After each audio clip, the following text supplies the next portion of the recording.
Feature Friday. The freshest. Yo, what up, people? Welcome to Feature Friday Plus. Today is Sunday, and we're joined today by Jada. By Jada with With you're Jada. here. Welcome. Sure. Hey, you guys, what's up? Thanks for having me. Such a pleasure. Have you been? Of course, I've been great. Thank you. I've been super busy. I've been promoting my new single, which just came out. But yeah, how about you guys? How's it for you guys in the UK? Fantastic. Great sun today. We're loving it. It's been really rainy the past few days, so a little bit of sunshine is good. Tell us a little Really? bit about your new I've single. always wanted to go. Oh yeah? You're welcome. It's a great. Right. Yeah. So, yeah, that's always been my dream to go to the UK. Yeah, I've always Nice. wanted to go to Europe in general. But yeah, like talking about my new single, so it's called MU, Malabong Usapan, which to give you guys a translation, so it's Tagalog, it means, I guess, unclear conversation or understanding. Because so there's this thing in the Philippines, it's really weird. It doesn't exist outside of the Philippines, but it's called a mutual understanding, which basically means a relationship with no label. Oh, And nice. um for me, so basically the song came along out of a joke between my best friend and I. We were kidding around and we were talking about what we want and what we don't want in a relationship. And I basically said something like, those MUs, mutual understandings, they don't actually mean mutual understanding. It means an unclear conversation or a malabong usapan. And it was just a light bulb moment for me. So that's basically like how I wrote the song. And the song is about self-empowerment and knowing your worth, guarding your heart, and knowing that you shouldn't settle for less. So that's basically what it's about. And I just put it out, and the other day, the music video, which I directed, just came out, which is pretty crazy. So yeah, So it's been a crazy past few days. That's amazing. That see sounds what, super fun. Jada, later on, yeah, I must say to people listening and watching, there is a bit of a delay. So do just watch out for that. If it seems like there's a bit of a delay, it's just that. But tell you what, Jada, at the end, like we'll watch the video together if you want, Yeah, and then you can give us like kind of like insides, Easter For uh, eggs. sure. and then we'll kind of check Yeah, it out. But it is I'd it love is it. it is funny, isn't it? How like sometimes there are those like uh, yeah, like unclear conversations that you kind of know But what you the don't. intent is, but you don't know at the end of the day what kind of it concludes to. So it puts you in this very bizarre situation, especially if you're someone that you kind of like or maybe you don't. But it is funny you kind of found inspiration in that and then turned it into a song. For sure. I know it's pretty interesting. I never thought it would have come out of it. And when I thought of the concept for it initially, I just really didn't think it would become the song it is now. It's like an up tempo pop track, which is Mm. I feel like people don't generally like, my listeners and my fans, they don't generally associate me with, I guess, up tempo pop tracks, although I am a pop artist. But I feel like, and I think the songs that you reacted to, by the way, on your channel, and by the way, I just want to say thank you for the kind words that you've had to say about me and my performances. But I'm usually associated with more heartfelt, emotional tracks. So this is definitely me kind of stepping outside of my comfort zone and showing people a different side. How There is. exciting. That is exciting. I Yeah. have to be honest, is when we first watched you, like what struck me at first was so like that honesty, that vulnerability on your performances, Oh, thank absolutely you so breathtaking, much. right?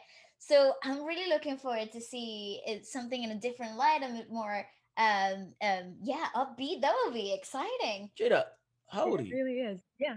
So I'm 17. I'm actually turning 18 in a couple of days, which is Oh Oh yeah, my crazy. god, that's nuts. Happy birthday in advance. party Thank time, yeah, you. Appreciate it. What's that? party time. Yeah, well, at home because I've been working a lot.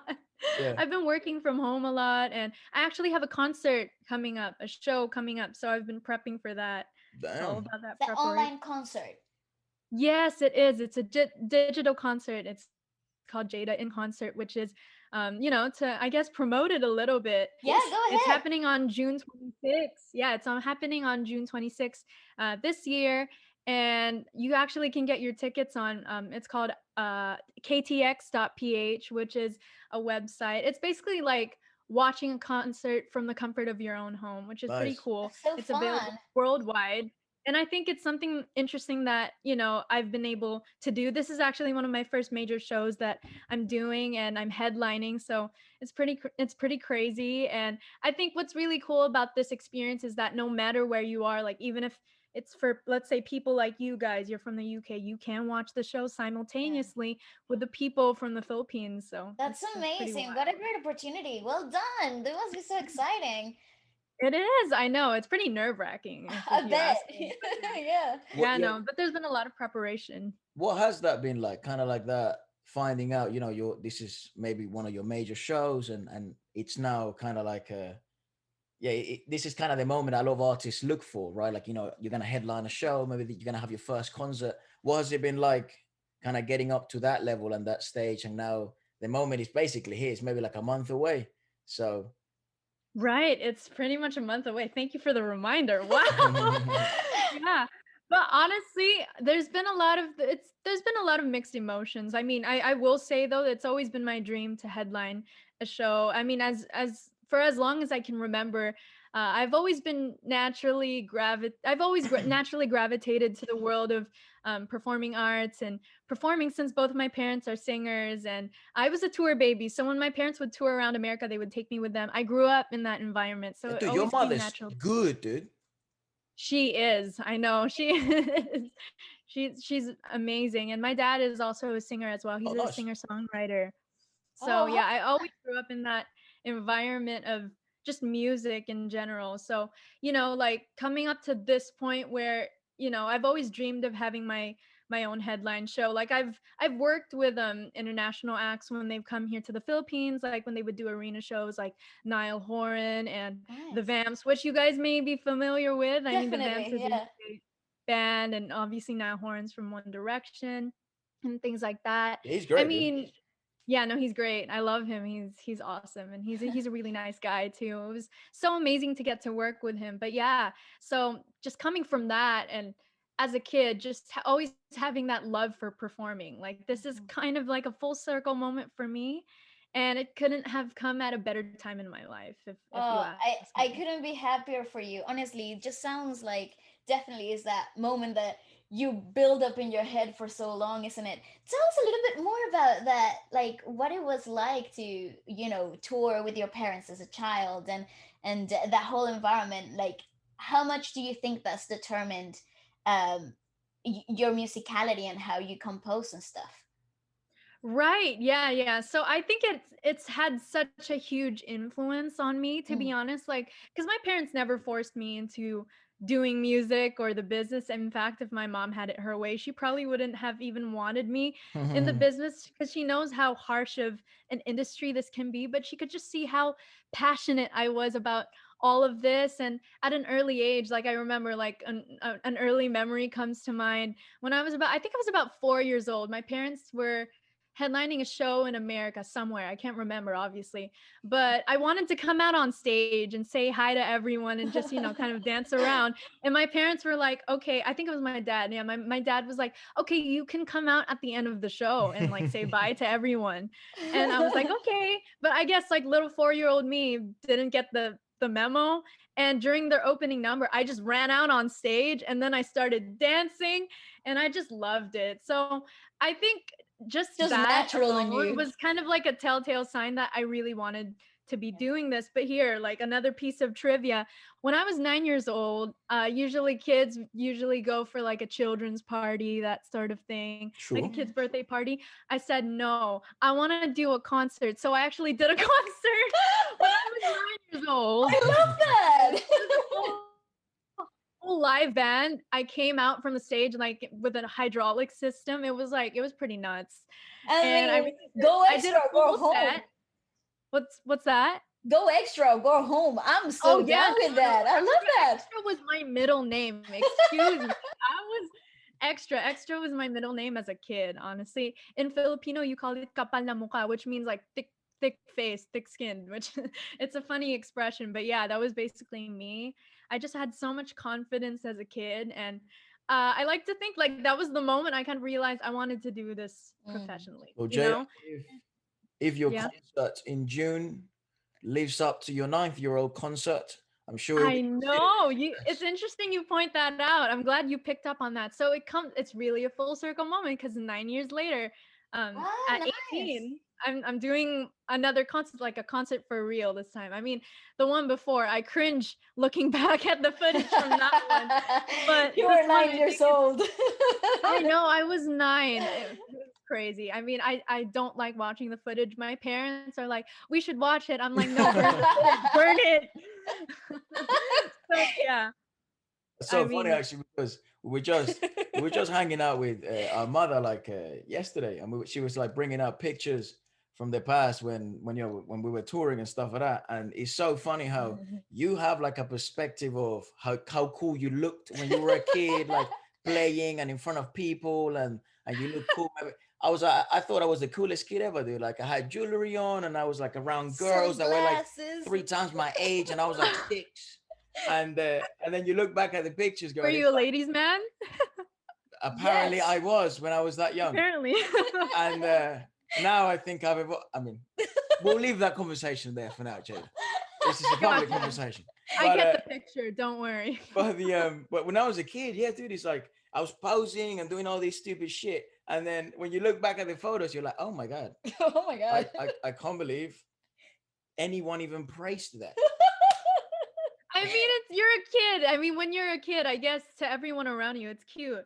But no, I definitely get you. I look back on, like I said, like the footage of that or just like old videos of me. I'm like, what were What you is Do doing? you that? know? Do you not find it though? Like I was talking about this with my friends as well. I was speaking to you, Waleska. Like when I find like imagine now, yeah, this conversation and we wait like 10 years Mm. and then we look back at it and we're like, oh my God, I can't believe I said that. Or when you look like in the future, you're like more self-aware Oh yeah. of what you were doing in the past. So I feel like it's probably just natural to cringe at your old self. Yeah, I think so too. I think that's just a part of life.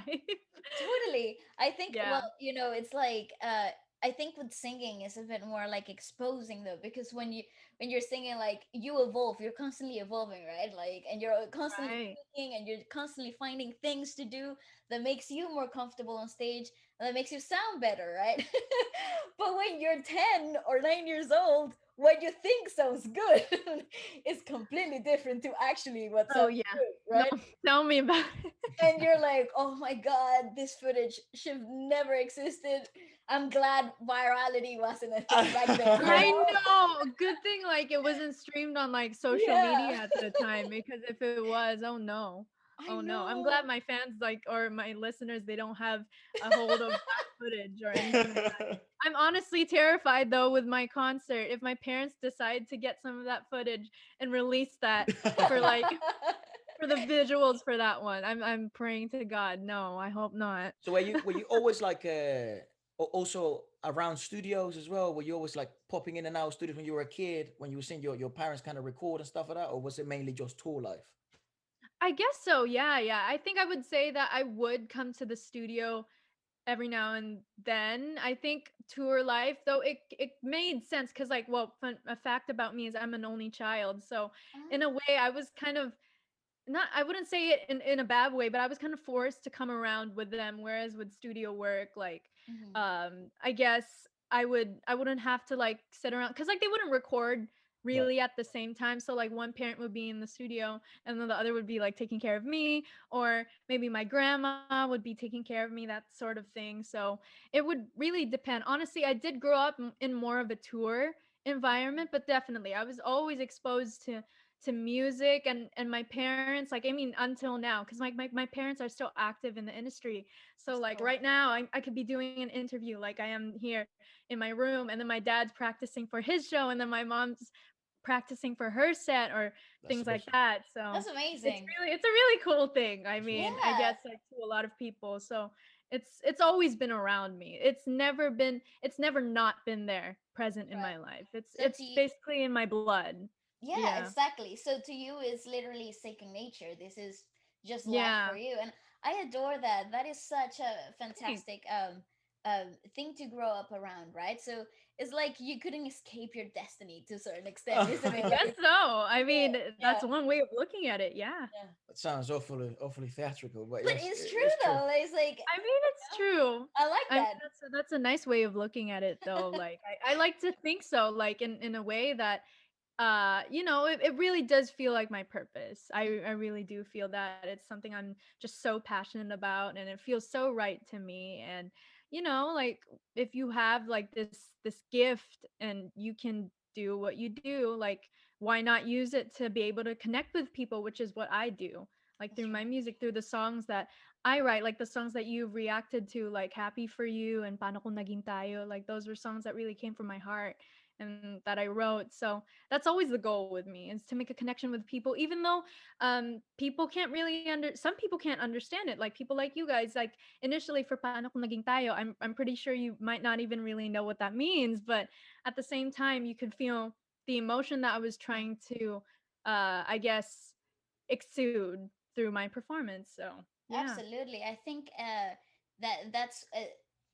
the key to music, and when you Right. have gifted performers like you that really connect to a true emotion, and they're able to communicate it regardless of language or boundaries or anything like that. Those sort of things that you really connect that make music such a worthwhile sacrifice if you want to Thanks. see it into a different perspective. Jada, and I also think like I mean you touched upon it there, but it's like we're just making the realization that I think right now it's probably the time where language and it's no longer a barrier, but Mhm. only adds more value. So, for example, when we first watched your first song, I think obviously, and perhaps I'm speaking for other people, but I think the thing that captivated me the most is kind of seeing that emotional connection that you had to the piece, and obviously the chord arrangement is very very emotional, and it's very aligned to the concept that you were trying to speak about. However, we didn't understand it at the start, and then once you look at the lyrics, it simply adds way more value, but Mhm. it doesn't prevent us from enjoying the piece. That's right. And that's one of the craziest things that we've been able to experience through the podcast and through Future Friday, which is worldwide music, right? Like sometimes we have pieces from Algeria and we have no idea what's going on, but you kind of lead by feeling and Mhm. melodics. And obviously we love music, so we live by musicality. Sometimes it's South Korean music, sometimes it's French music, which is fucking beautiful. But it seems now it's the time to kind of, yeah, and unwillingly you're also educating other people on Filipino culture, That's on right. Tagalog, For on so sure.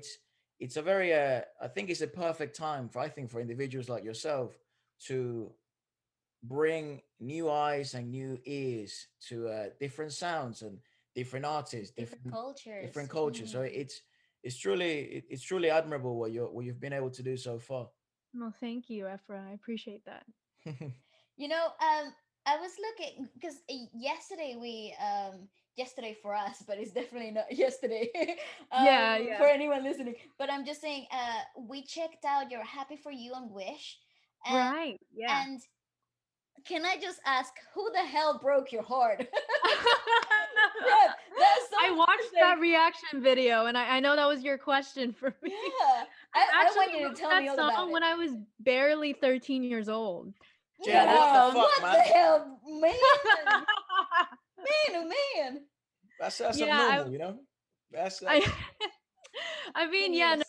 that song was one of the first songs I'd ever written. So basically, I started songwriting when I was 12, nice. and that was one of the first songs I'd ever written. And that piece is actually really special to me, since I mean, it's about unrequited love, which I think a lot of people and myself can relate to.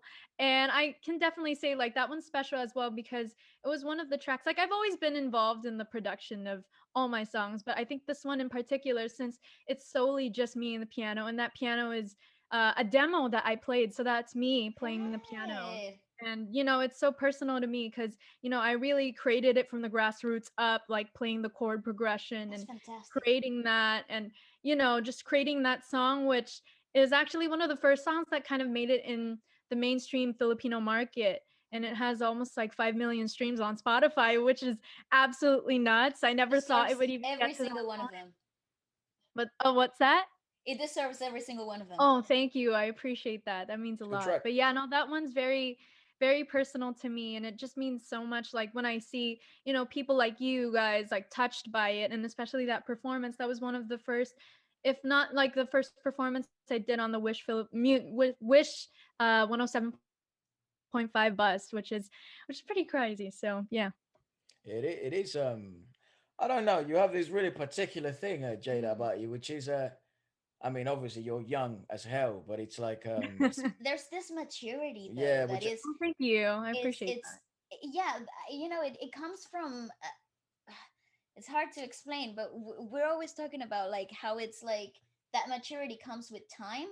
yeah, And Mhm. does. now that we're talking about you and how involved you have been in the music industry and in performing on one way or another, I understand where that maturity comes from. It's pretty I fascinating would though. make this argument, Thanks. Jada, and I'd love to hear your thoughts on this because Okay. it's kind of like an evolving thoughts in my head, and I find that that type of emotional maturity does come with time, but I think it comes, it's not age. I think it comes with time under exposure, so Hmm. time under a creative Mhm. environment.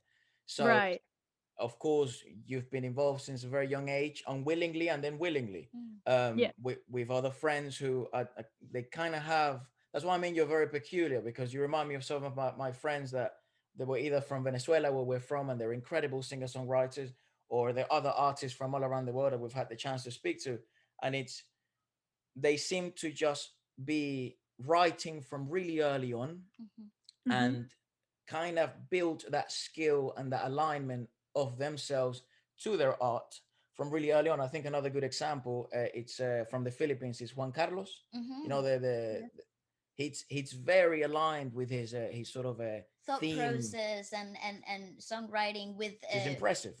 musicality itself too, which yeah, I find that it only comes from actually doing the work from really early, like if that makes sense. Like, and I feel like with you, it's always been there, so it never Mhm. felt like work because you just grew up in that environment. It just Exactly.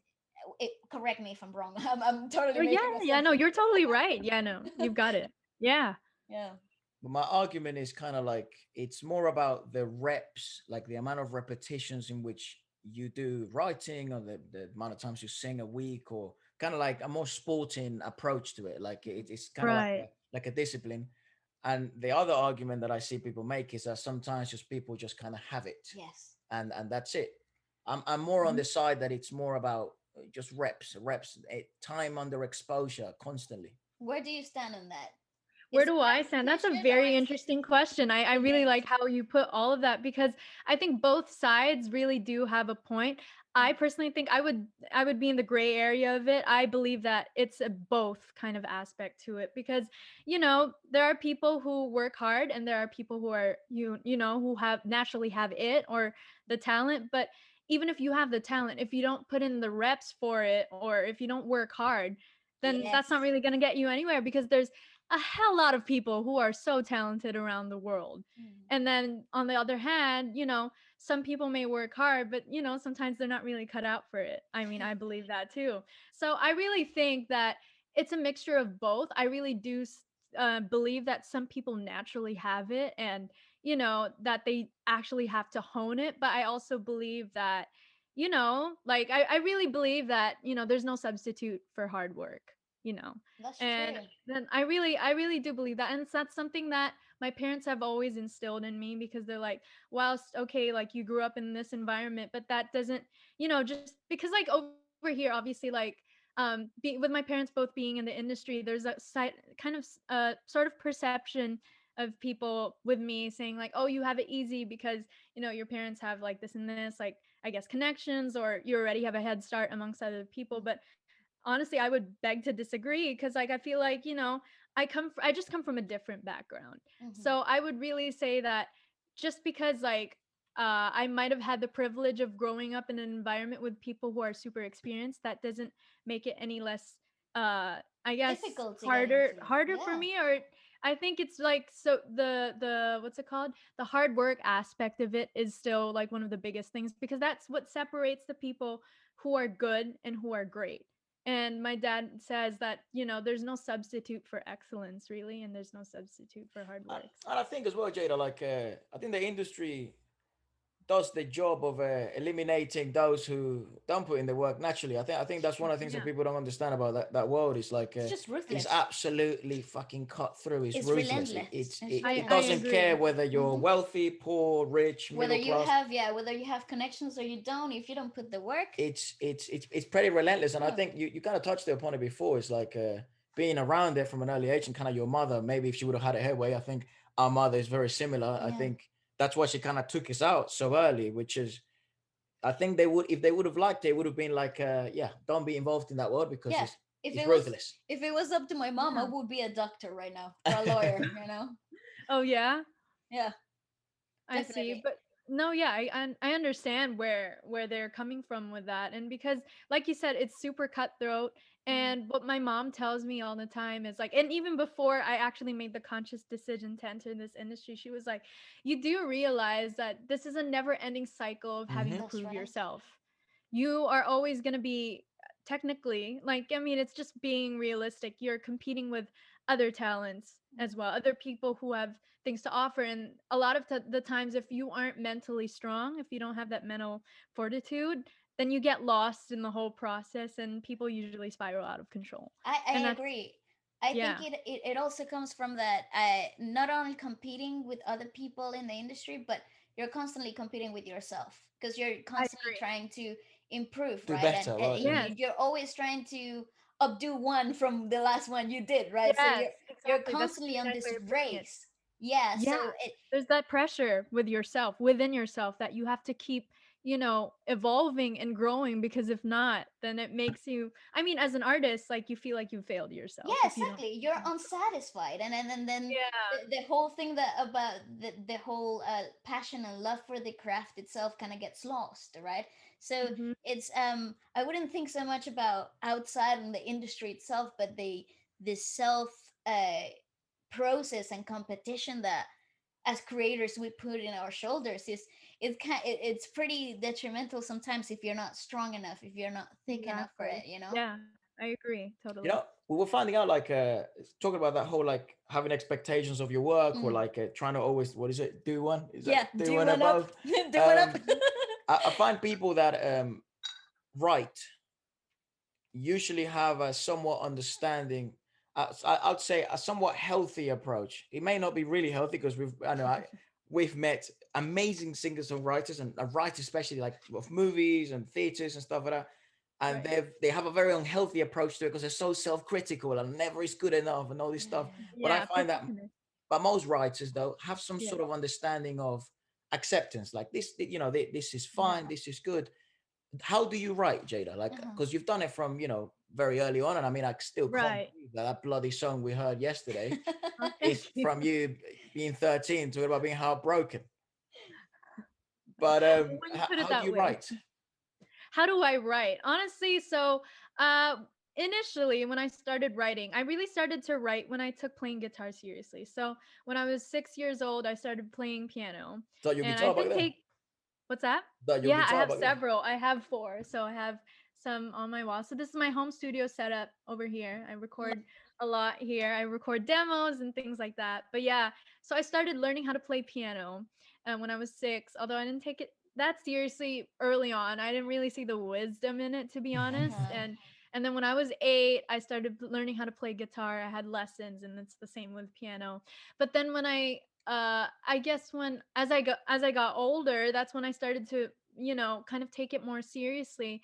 And then once I started really learning how to play guitar, that's when I started writing songs. Mm. So my songwriting process really, I like to write from the grassroots up, like making chord progressions. A lot of the songs that you hear from me are from chord progressions that I create. That's how I personally write. But then as I've evolved as a songwriter, I've learned how to like top line melodies and write to certain tracks, because that's how it's usually done in LA a lot. I've found it that, I guess, with my upbeat tracks, it really does help to have a beat over it. I think it sets the tone a little bit more.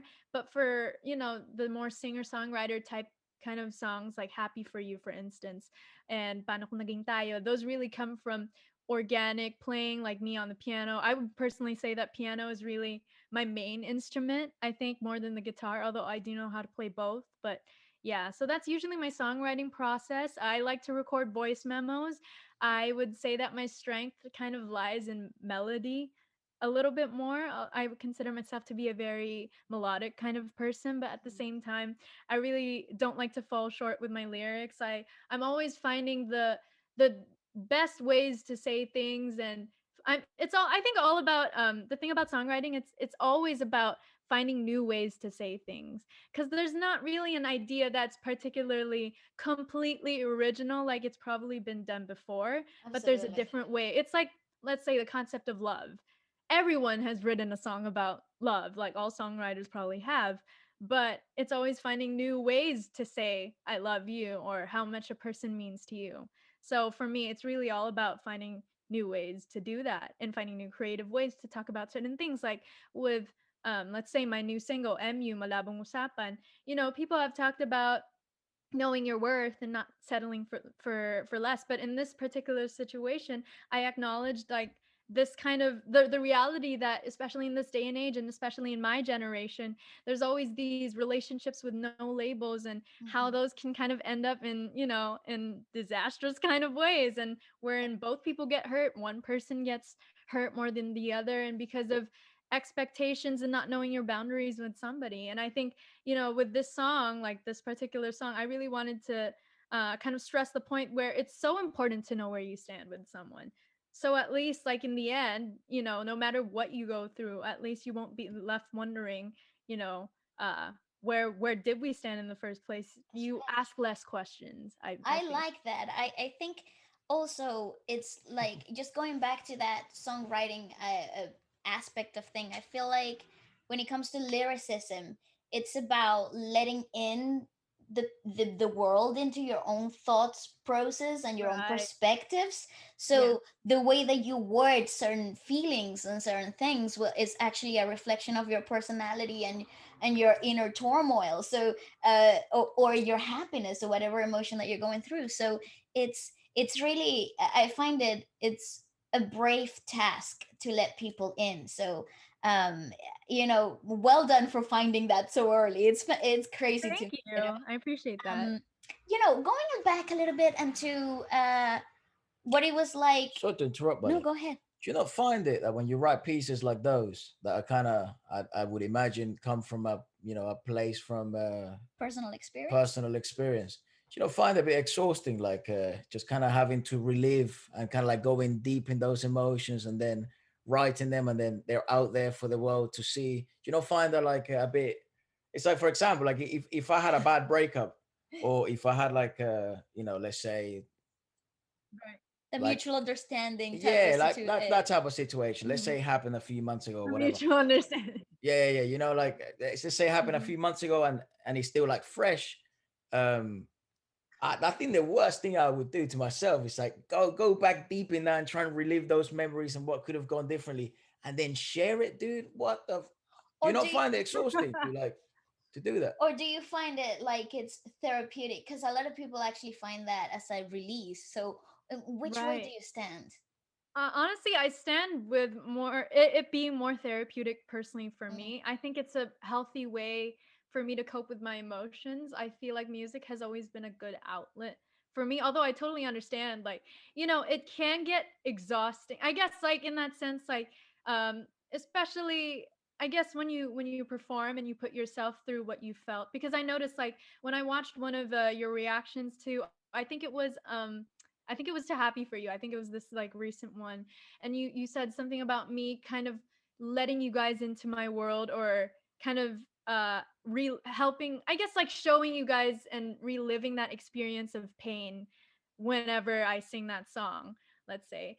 And to me, honestly, I think the fact that I acknowledge, like, this is a part of my story, this is a part of who I am, it's shaped me as who I am. I don't find that exhausting in particular, and I tend to write in the heat of the moment, like that's when the good. pain is really painful. I Bloody like hell! to write when it's the most painful. When I write it, it's just a lot more real, and I And feel like it makes for a better song. and that's exactly why I feel like your songs are so honest, and I find that you connect to the emotions so quickly when you have to perform, because it was a raw like, how do you say, like a raw transition from feeling to paper, if that makes sense, you know. So Yeah. so I understand that it kind of also settled on the emotion, so you acknowledged it right away. So whenever you, from an acting through song type of perspective, so whenever you have to go back to that song or that piece in particular, you have a very solid physical representation of the emotion, so you can always access it. That makes sense to me now. Thank you. I, Thanks. I'm- I mean, Jada, to be honest, I do feel that's probably, yeah, that's probably the healthiest way to go for it as well. If you think about it, like, Yeah, cause I it's mean sort it of, is. I mean, it's not for everyone, but uh, I think it does work for a lot of people. And I it come works for from a you. personal experience. I mean, whatever works, I Yeah. guess, for anyone. But I mean, it depends on what kind of person you are. I think because like this particular style of songwriting, it requires a real sense of vulnerability. I think it comes from like something that I learned like when I would do acting workshops or acting classes is you have to be willing to break down your walls. And I think that's what I do in performances or when I write is I really break down my walls because I give a person or my watcher or listener a piece of my soul whenever I perform or with whatever song I put out. And Yes. especially with songs like that. So, I love it. so you act, yeah, what's that? you act. Yeah, I guess you could say that. I mean, honestly, I'm more of a singer-songwriter. I feel like that's really my main kind of profession. But at the same time, it's a field that I've been exploring, and especially with my latest music videos that I've directed with my co-director Edric Sanchez. But I've acted in them as well, and I'm really opening myself up to acting projects and things like that. And I've auditioned for TV shows before in America. But yeah, like I mean, and I think the main reason I actually took acting classes in the first place is for I guess me as a performer because like when you're on stage, I guess a part of you does act Uh-huh. as well. Like, you know, like for example, for instance, like in my performance on the Wish bus, what's it called? For Paano Kung Naging Tayo. Like right after that, I was okay. Like you have to learn how to let go and you know, as soon as it's cut, Great. as soon as it's done, you don't carry on that emotion when That's you so go home. true. So in the same sense, it's not really acting. I mean, in the sense I'm acting in that moment, but it's coming from a real place, if that Exactly. makes sense. So it's a tool for accessing emotion on demand. So acting is Yeah, a, it's a exactly. byproduct of what you have to do as a performer. And I actually, Right. and Exactly. I think that's a very important thing that has to be pointed out, though, because a lot of singers think that uh it's just dancing to a choreo on stage and like trying to fiddle with an emotion on stage. But when you hack the that tool, right, when you hack that process to being able to access emotion on demand and then not being affected by those emotions later, it's a it's a great trick. It's something worth It's a great exploring. trick. Yeah. Hmm. Yeah. And it makes There- you it makes you a better performer at the end of the day. I I agree. I agree. personal And preference, I don't know. yeah, yeah, for sure. I totally agree with that, and especially with the acting technique, which I was introduced to. It's called the chabak technique, Hmm. and it really requires you to use your own personal pain to fuel performances, even though because it requires a lot of character analysis. I mean, to be talking about it on a more technical aspect, but once you start to apply that as a performer, it's changed me as a singer songwriter. I think it's made me understand people more and understand myself more and how to access those emotions and process them and put them into words, if that makes Definitely. sense. I remember when I was taking acting classes too, and one of my teachers, my mentors, used to say, being an actor is like being an analyst of human emotions. Is like really Yeah, understanding that's a how nice way to to be put it. human, and therefore being able to access those things later when you're performing, regardless if it's acting or songwriting or musicals or whatever. And I agree because you know I agree with your point of view. I think it's it gives you perspective on human emotion and human interaction itself. um and it allows you to settle in your own personal experiences in a different way, you know. Yeah, I totally agree with everything you said. I think that's a really nice way of putting it, and that's a lot of it what I've learned in acting class especially. And I think cuz like, being in the industry, like even besides, performing, actually, like in music videos, that certain, like, that certain kind of art form also requires some acting involved, doing photo shoots and seeing the Definitely. emotions in the eyes. It's all about the eyes, really. Like that's something especially that's so big here in the Philippines as well, like with the particular acting style here. It's all about, seeing the emotions through your eyes. Although I know I do sing with my eyes closed sometimes, a lot of the time, but it's really when you're acting, it's about showcasing that emotion. And I guess even with singing as well, it's like taking people with you, like making that connection to take them to that place where you want to take them That's as the absolutely vessel correct. and as the artist. Yeah, I agree with that. I think there's certainly value, yeah, in for a lot of singers and a lot of artists, yeah, to be able to at least understand the certain premises of acting. I mean, in theater, what is it? Acting through song. That's Hmm. kind of the term. It's one of the difficult things to crack on theater. And I mean, Yeah. and there's been plenty of examples. I think even just there in the Philippines, like Lea Salonga, who's one of the masters at acting through a song. I mean, she's pinnacle theater. Hmm. But it's like there is certainly a lot of value. I mean, the thing I find though, it's like it is a fine line, isn't it, between letting those emotions be truly real and then Mhm. being able to detach after and Right. understanding that it was a performance, it wasn't real Mhm. life. I But it th- was an extension of your true emotion. exactly. So that kind of thought process for me, is kind of rough. It's rough for you. I think if I was to sing such a piece, or I mean, I don't sing, I rap, but if I was to rap, I don't know, something very Something emotional, personal. personal, Mhm. mate, I think I'll be effed up for about 2 hours after. I'll be like, don't talk to me. I'm in a mood. You know what I mean? That's rough. Nah. And especially with rap, because I mean, you write, but it's like when you rap, and I think most rappers like to fuel with anger or Yeah. frustration Yeah. Yeah. or There's a uh, lot of aggression coming or through. a Yeah. perspective on a certain subject. Yeah. Um, or also just kind of like a more, what would you call it, a little bit more shallow experiences, Yep. because Okay. it's a bit more fun. It's a bit more But when commercial. you become more lyrical, yeah, I find it so rough to kind of just detach myself after. And that's one of the things we've been discussing, my sister and I. It's like, how do I detach faster after I write, or we go to Mhm. a studio, we record. Luckily, at the moment, we're not performing live yet, but I Mhm. think that that shit would really hit me. I think I'll be like, say I do a piece, I'll be like, oh mate, I'm fucking after this. Don't talk to me. You know what I mean? But that's why I'm really interested in hearing this whole aspect about acting, because there might be some. I think there is a lot of value Definite in value. understanding that For kind of sure.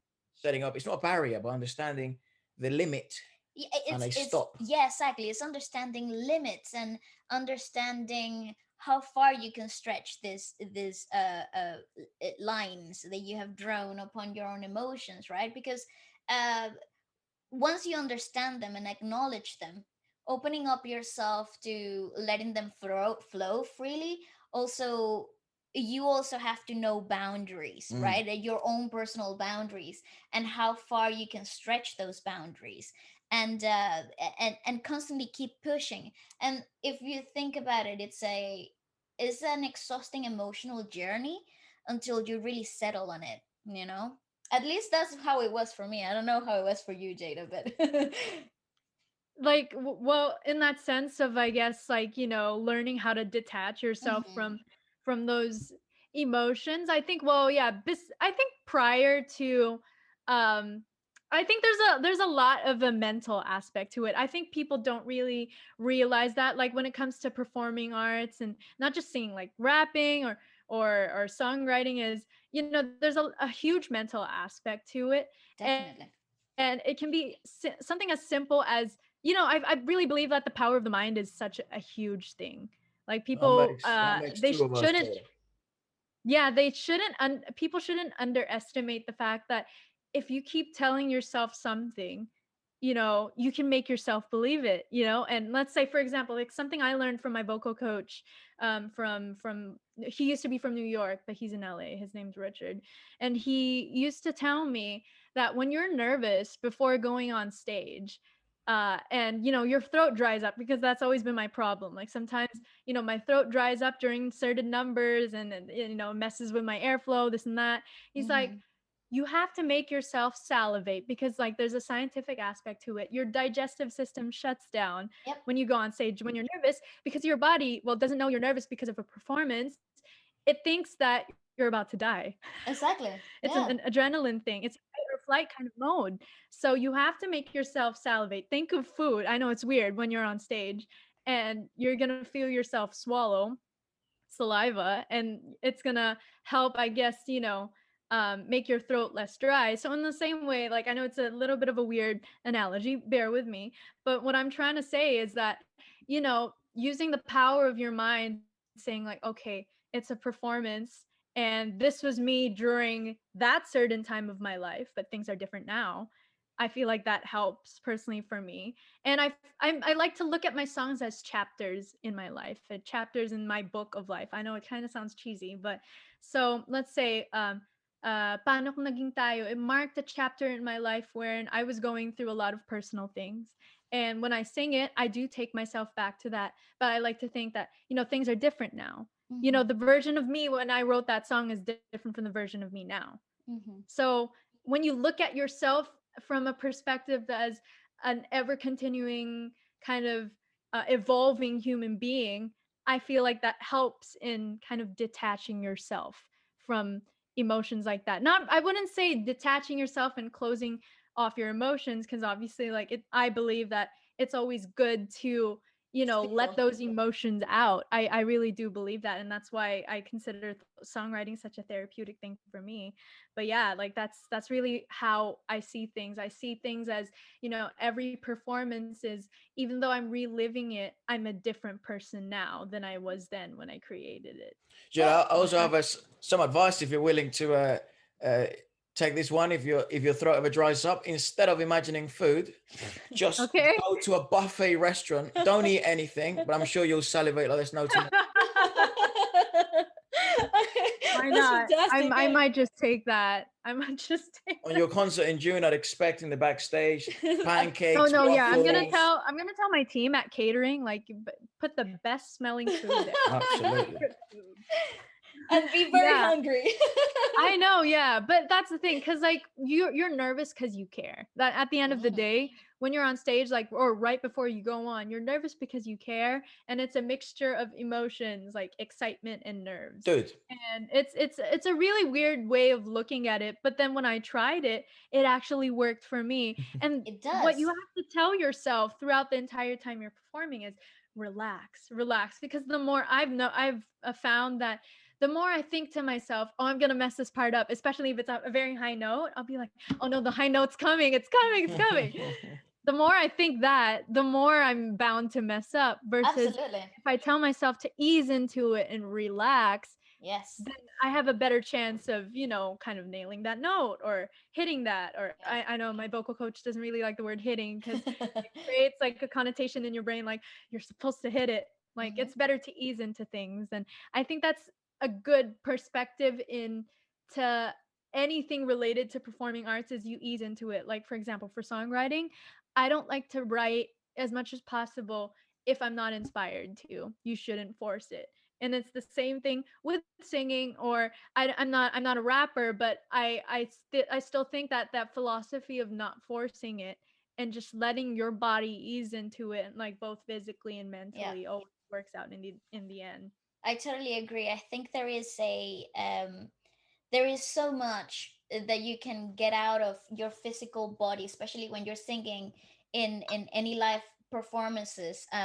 When you're relaxed, like you are able to access things that usually under the pressure you wouldn't allow yourself to, right? And and you're also becoming like this vessel. So you're becoming the Mhm. the a completely open uh translator for whatever it is that you have to put out there, right? So it that only comes with relaxation. And I agree with your vocal coach. Well, I think he's got it right. but Don't hit easy to stuff.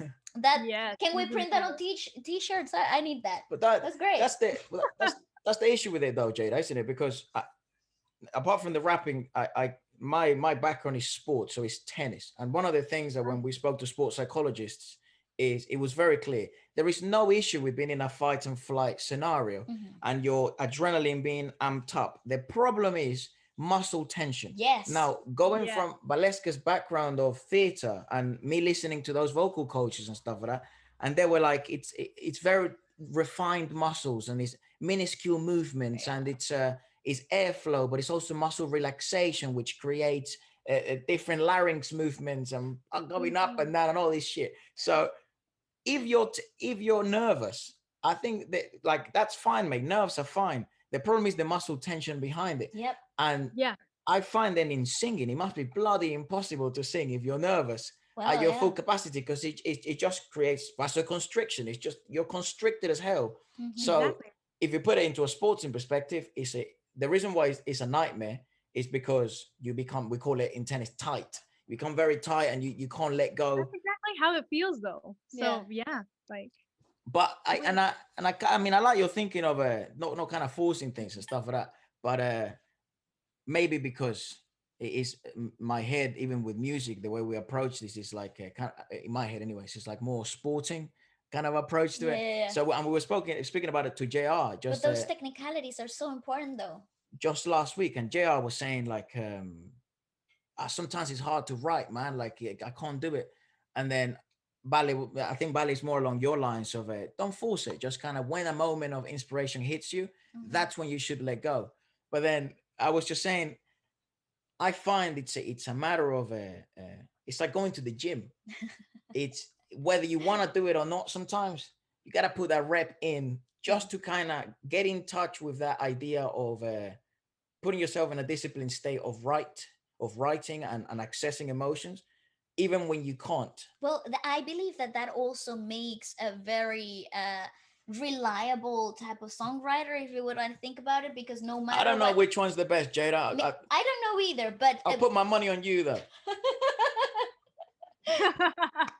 but I think there is like when people are able to push through emotional boundaries or like Like states or write blocks, moods, writing blocks and yeah, stuff. and they actually put in a rep regardless of, makes a very strong reliable songwriter, if you Because want to it's like a think about skill, it, right? because it's something that you can access anytime. It's like when you learn acting, no matter if you're in the mood or not, you'll be able to access it. Or if you're a dancer, no matter if you don't feel like dancing today, you will be able to perform at a really High high level. standard, right? So Yeah. i think I think there is value in both perspectives and both approaches, and it's about finding balance. And I think that's the key in life, right? It's about finding balance and a Right. mixture of things that work for you as a creator, as a performer. Because at the end of the day, what works for the best, the greatest, might not work for you, and you gotta find your own little Yeah. cocktail of Agree. things, right? Yeah, no, I totally agree with that. And everything that Ephra said, and I mean both of you, like it really does make sense. And I definitely do agree with that sense that it's good to kind of put in that rep of songwriting, even though you might not necessarily feel like it. Like, for example, for me, like something that I'm going through recently, a record producer here approached me and he says, I have an artist on hand. I need you to write a song for Uh-huh. her. And these past few days, I've been hella busy. And I haven't had the best sleep because I've been at doing shoots and doing so many things, and it's hard to feel inspired when you're tired. But I Mm. do know that because I want to be professional, and it's good for me to take on this opportunity. I should write the song and challenge myself to push through the writer's block that I'm going through right now. So I Yep. believe that. And actually, there's this quote by Ed Sheeran, who's like one of my biggest influences of all Oh, time as yeah. a songwriter, and he Yeah, said dude, you gotta something. come. Sorry to interrupt, Jay, but you gotta come to Yeah, London, girl. Yeah, You, I know. I you're really gonna love want it to. here. actually my dream for my 18th birthday. Like I really wanted to go to Ah, Europe and like shame. go Like, to London and like go sightseeing and just go around all around Europe. But So yeah, so what's you're that? saying your concert is in June, yeah, like 26. second. 26, 26, Second. yeah. Well, by June, yeah, the restrictions here in London are completely off. Like Oh, clubbing really? is back, and I mean you'll be 18, so you'll be allowed to jump in the club with us. Like bars are all cool. I So know 18 is the legal age there, yeah, Yeah, right? yeah. you can So Yeah, start no, drinking I at mean it's 18 legal. here. It's the same here in the Philippines, so yeah, yeah. so drop us a text and we'll get you out in London by Why July. not? I mean, if ever I find myself in London for some reason, you guys are gonna be the first to know. I'll let you know. Yeah, I'm looking forward to that, definitely. But me you were too. about Ed Sheeran. Carry on. Sorry to Yeah, interrupt. yeah, no, it's all good. It's all good. But yeah, so basically the thing about Ed Sheeran is like he said something like I can't remember his exact words, but basically his philosophy is you should write a song and it's like a tap. And you have to let the dirty tap water out Yeah. and sometimes to get to the clean water. And Mhm. that's basically the same thing with songwriting is that you should you should, or not really should, but you can write a bad song first to get a good song next. So I think it's a good way of looking at it as well. My reasons for like writing, with inspiration especially, is if I really want to like I guess like I don't know, I've noticed like I get really good results out of it. But Mhm. like you said, sometimes good results can also come out of not really having expectations and just challenging yourself to step out of your comfort zone, because Mhm. that's the way you grow. So yeah, I definitely acknowledge like that all of the things that you guys said, and it's definitely right. I think both perspectives have like really good points, and by merging the two together, like some really good things can come out of both. So That's right. I Well, agree. Can we go back go on. to when you made the conscious choice to make this your thing? Because right. obviously, being involved with your parents in the whole performance side of life, with songwriting, music, um, how what made you think, yeah, this is it. This is what I'm gonna do. That's an Because interesting I'd imagine thought. you're probably in school as well, like high school and stuff Mhm. like that. So, Yeah, I'm finishing up my senior year of oh, high bloody Woohoo! school. hell. So yeah, I'm about to go to college, which I know you guys call university over there, Well, Yes. right? yeah. Well, Yes, the yeah. right way. Yes. No, it's not. Yeah. College is Sorry, college, I bro. come. So yeah, I used to so I what's it called? I used to go back and forth, and actually I still go back and forth from here in America. So I'm exposed to American culture. I lived there for quite a bit, You have and the I still accent. technically do. Yeah, so so college is what's it called? The what I got used to calling it. But Yeah, yeah, me no. I'm just too. teasing, Jada. You don't have Me to too. explain. I'm Listen, just teasing. I grew up speaking American English. Like in South Right. America, what you learn is American English. You don't learn the British ways, right? So and Efra never really learned it. So my parents always spoke English to us, and they always ask, "Why does Efra sound British and you don't?" And I'm like, "Because I grew up in South America, right? I learned from friends and my parents." I see. No, It's I noticed college. that. Like, you sound more British than her. So Yeah, definitely. I Because noticed that. he learned to speak here, like I from like see. literally the ground up, and Oh, so he picked okay. up the Gotcha. modalities, and I didn't. I see. Well, I mean, either way, everyone's different. I mean, you speak it at the end of the day. I mean, that's the great thing about it. You're so You're positive, Jada. I Yeah, you're so nice. I try to be, but both of you are bilingual, right? Yeah. That's Yes. cool. Yeah, yeah. Same here. Bilingual club. Cool, let's Woo. go. Woo. Then you I can't speak Spanish, but that's okay. You Hey, have it like there. listen, girl. I think every Filipino person basically has the Spanish language actually unactivated. though, you know what though? There are certain words that are It sounds the similar. same. Similar. They're the I same. know. Like I think zapatos Ah, is that yes. the same? That's Zapatos. shoes. Yes. The same here. Even Yeah. the way you said it, you could have fooled me for Puerto Rican. Oh really? Zapatos? For Oh yeah, real though. there are a lot of words that are very similar, which is cool. Hmm. So yeah, yeah, I Apologies, think Jenna. You were telling us about when you were making the choice, the conscious choice of kind of right. chasing this as your full time career. Right. The conscious choice. Honestly, when I so initially I started like, meeting people in America and producers there at a very young age, especially when I was making my beginnings as a singer-songwriter. But I think making the conscious decision to really start here in the Philippines was after, so my parents were doing an anniversary album at the time, and it was for to mark their, or to commemorate their 20 and 30 years in the music Ooh, industry. My Wow, parents. congrats to big. them, man. Oh yeah, I That's know. fucking Congrats insane. to them. They've been doing this for a really long time. I think it's a nicer way of saying they're a little bit old. I'm kidding. I'm joking. They'll probably watch this anyway. Anyway, but yeah, no, it was their record producer, who is also my co-record like producer. His name's Jonathan Manalo, and he basically was the one who convinced me to release my first EP and my first few singles. My first EP is called In My Room, and I called it In My Room because I wrote a lot of my songs in my room, or actually the whole EP was written in my room basically. But yeah, and he was the one who convinced me to release music, start releasing music, and mark this chapter, or that chapter at the time of my life. And he said, those years, or your songs that you've written when you were 12 to 14, they might not be, that relevant to you when you turn 18. So you might as well put it out already and mark that chapter of your life. I thank him for convincing me to make the jump, because Mhm. I wanted to do this for sure.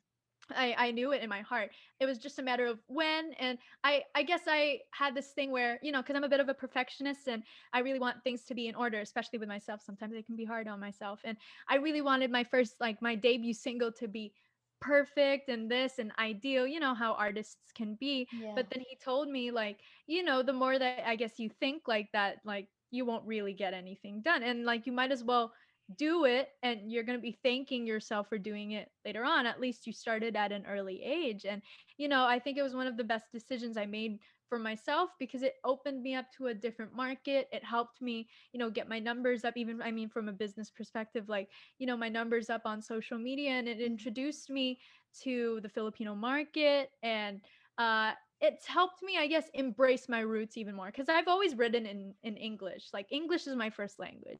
Mhm. And I only started to really become more confident in speaking Tagalog like a few years ago. Oh, really? And I only started writing in Tagalog last year, and Paano Kung Naging Tayo was written last year. Wow. And yeah, Okay. so it's super recent, it's super fresh, and it's only now that I guess like I've really even been able to be in touch with this side of my culture.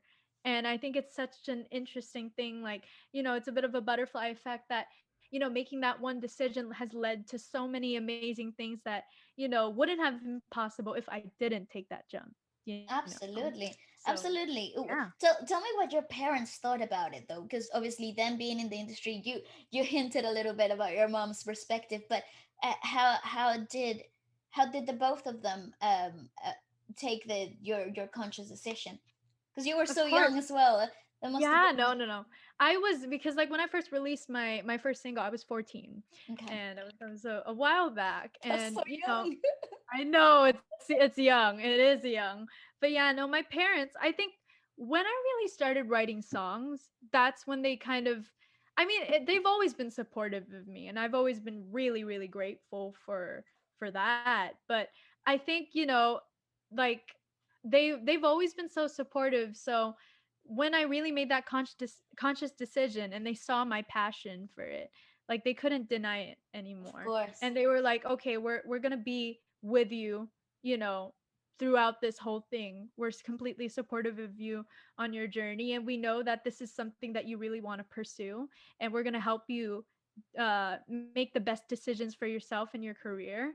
And I think that's just such an amazing thing, and I acknowledge it as such a privilege that I have their support and their wisdom and their experience, like you were saying, Efra. Like, when it comes to experience, like, there's really no substitute for that as well. And having access to that like 24/7, like I could wake up in the morning, and if I needed help, let's say like completing a song, like with my dad being a songwriter, I can ask for his advice. So it always helps to have that. And like knowing that I always like, have their support, and I always have had that, like it really does mean a lot to me. So to answer your Mm, question, like, their perspective, like when I told them like this is something that I really want to do, they were just very encouraging and really supportive of that.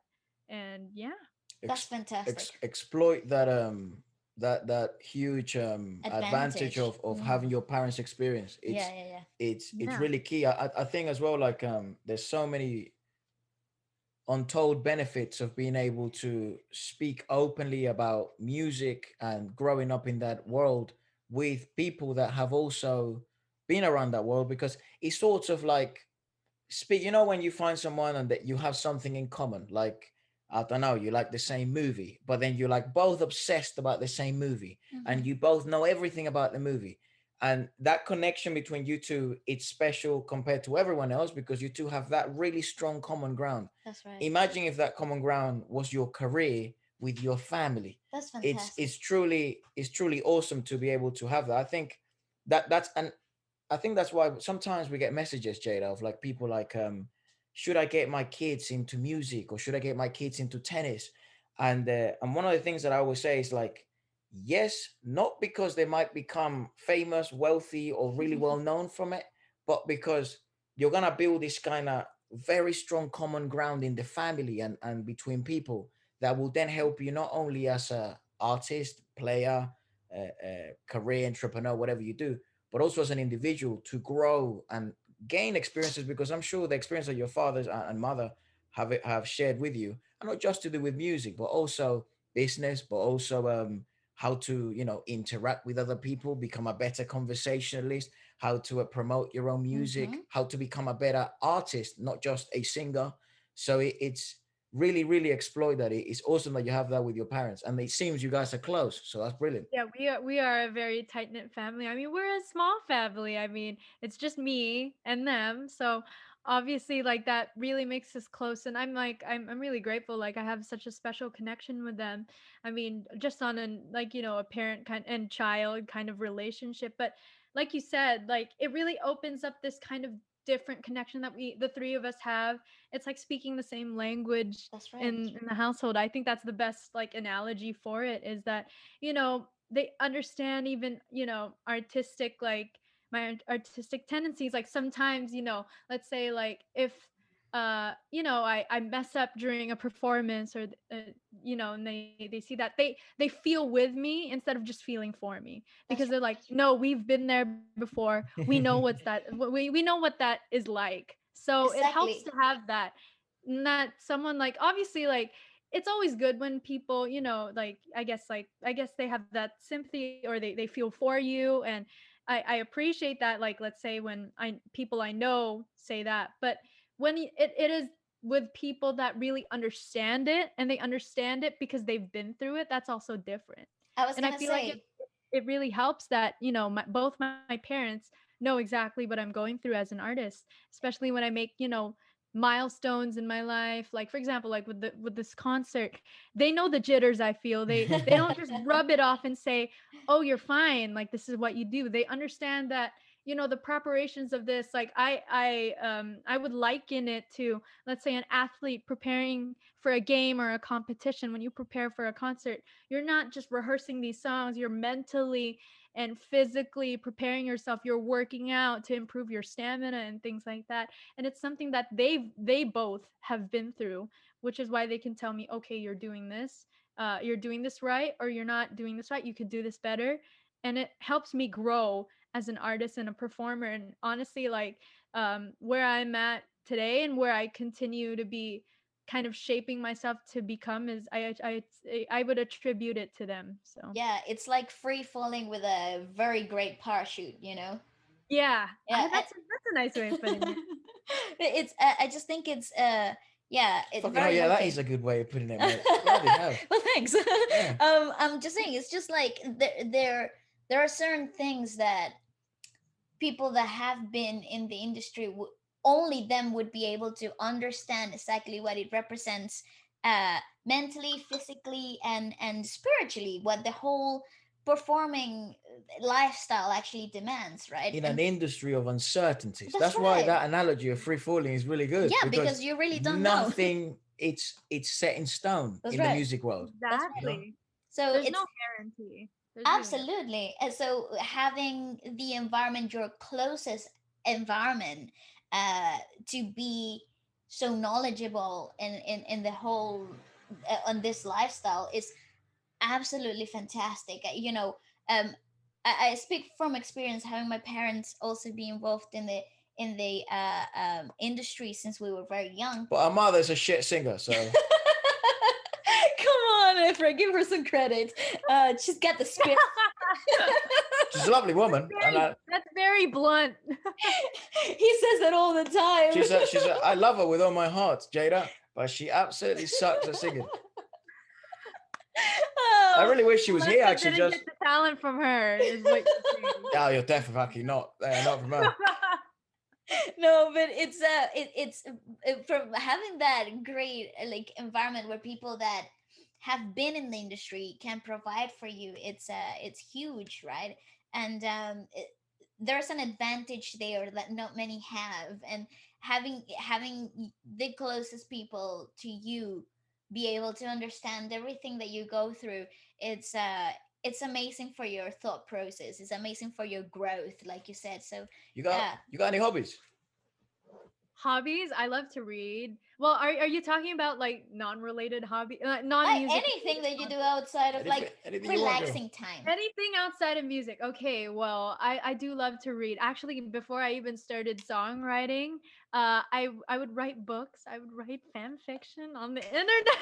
Woohoo! Yeah, so I actually that's actually on my bucket list. I've always wanted to write a book and then have it What published. about fan But fiction? Maybe like, one day. what are you into? Not Like necessarily fan fiction? Because fiction. I love to read too. What are you into? Oh, fan Like fiction. What kind of fan no, fiction? no, no, Or, not fan fiction. I'm oh, saying like not fan fantasy. fiction. Yeah, yeah, yeah, and Oh, fantasy and fantasy. like non-fiction, like yeah, fiction. Yeah. Oh, fiction. Yeah, yeah. I love romance. Like I know, like I love that genre. What else? I like teen romance and dystopian, like The Hunger Nice. Games, Harry Potter. Like yeah, I guess fantasy. Yeah, love Yeah. Harry Potter. Jada, I love how you say Harry Potter, then you look at me like, yeah, that's British. That's British, everybody. Harry Potter. Harry Potter. Actually, that wasn't going through my head now, but now that I think about it, Jada, yeah, I'm sorry Harry to ruin your Potter. dreams, but Harry Potter is not real. I came here trying to look for it. Didn't happen. The only thing I got, mate, was the uniform. You know how they dress in Harry Potter. You know they have. Right, right. The robes, Yeah, well, there's or not really. actually not just the robes, but yeah, the You know, uniform. like they Yeah, actually suit up and got a tie and a yeah, jumper. Yeah, I yeah. had to go to school like that to look like a ripe melon. Yeah, I But love Efra Harry Potter. actually, when he was 12 years old, he was convinced that he was gonna go to Hogwarts. I was in London, girl. Like I thought this was the, Weren't we all? Weren't we all? yeah. I mean, yeah, I love fiction. I love reading too. I think that's one of my favorite pastimes. Like recently Me as too. well. Like oh, I love it. I just love to like Sundays are my favorite day because I let cuddle up, get a cup of something hot, a cup of coffee or something, and just read all day. I love it. It's the best. I love to read. Like I Me feel like too. it's such a big part of me. Oh, And like it just reading and like it takes you to a different space and a different kind of reality. I've always yeah, loved like escaping in a book, you know what I mean? Like yeah. it's just a different experience and Don't you find that? you it Don't you? stimulates your own mind too. I was Like gonna it from say, don't you beginning to find it change. Yeah. inspiring in a different way? It's not like, oh, now I'm in love, I'm gonna write a song, but it's like it ignites like different feelings. So you feel like the impulse to write something because you're reading, and It's I as don't if know, it's as it's if you weird. simulate an experience kind of thing. Exactly. I find it really Yeah, inspiring. Like it triggers me something in me. too. Mm. I totally agree. And actually, like when I first started songwriting, like because I started songwriting as at a very early age, so I can't really say like everything was like I guess like super like personal experience kind of related, and a lot of it would even come from books or whatever I would like see on the Hmm. internet and things like that. So Yeah. definitely, I 100% agree. Like with books being they can be so inspiring and Yeah. then just taking you to a different world. And sometimes it's always nice to kind of unwind and relax and just think about that for a bit. a minute. Like personally for me, it's also a therapeutic kind of form of, just kind of unwinding, especially Disconnecting. with the Yeah. crazy, yeah, and disconnecting. I Yeah. think that's the word I was looking for. Especially in the midst of, everything that's happening and being so busy. It's always nice at the end of the day to find a really good book and just kind of bury your nose in it. You know what I mean? Yeah, I agree. I couldn't agree more. I love it. I think I find it difficult though. I put myself schedules because say that you're reading a really good series or a really good book. I will find myself, oh, I'll read like two chapters before I go to bed, and it's like 6 o'clock in the morning, and I'm like, oh, dang it, finish the whole book. I know you have to set a I time. was like, dang. Like you lose sense of time sometimes when you're reading. No, Yeah. that's definitely happened to me. I'll be like, oh wait, it's 2:30 a.m. It's I like, said I would only read one chapter, and here we are. We're at like halfway mark of the book. yeah, and you're like, oh, I did it again. Yeah, Yep, Yeah. exactly. certainly not That's, me. As soon as I open a book, I fall asleep. So I, you sound like my parents, especially my mom. That's her. She was like, you definitely didn't get your love for reading from me, because she was like, first page, I'm already asleep, and I'm like, I don't know, really? Jada. It has this very, I don't know. It has this very the unseen power. I think books to absolutely knock me out. Really? Yeah, Okay, but now we know. that's why though I like audiobooks. Oh. I like when you're Oh, working out, you're banging out an audiobook. Mm. Ah, it's the best. It's awesome I because you get kind of that though, because yeah, I was just gonna say like certain people like they learn or they digest information better through like hearing it. So Mm. maybe you're just like one of those people. thing is, I love reading psychology, genuinely reading, Oh, I love psychology too. but I hate reading everything else. The only thing I can read without falling asleep is, I don't know, Carl Jung, Freudian theories, bloody papers, and behavioral Studies. psychology, psychodynamic psychology, just fucking banging it out like that. But if it's like I don't know, a story about a vampire and some like werewolf, I am gone, girl. Are you Absolutely gone. talking about Twilight? Because I have a feeling you're It's like you're personally talking about attacked. Twilight. Yeah. That sounds about like the plot of Twilight to me. Oh, stop. No, I think there is such a I'm funny though because when I'm learning, when I actually have to like study for something, I find myself that the audio stimuli works best for me. Like if I'm listening to the material rather than reading it, I feel Mhm. like I absorb it better.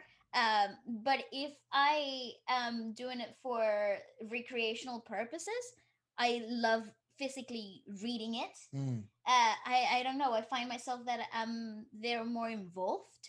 If that makes Is sense. that the same for you? Because you said you do a bit acting sometimes. Like, how do you? I'm always so I always question Waleska about this when she was learning, like, what is it, like, what do you call it, Scripts. scripts and stuff. Scripts, yeah. How do you memorize them? How do I memorize? See, Yeah. the thing is, like, my dad asks the same because according to him, like, I apparently have good memory, but he says like, so how do you memorize? What's your process like?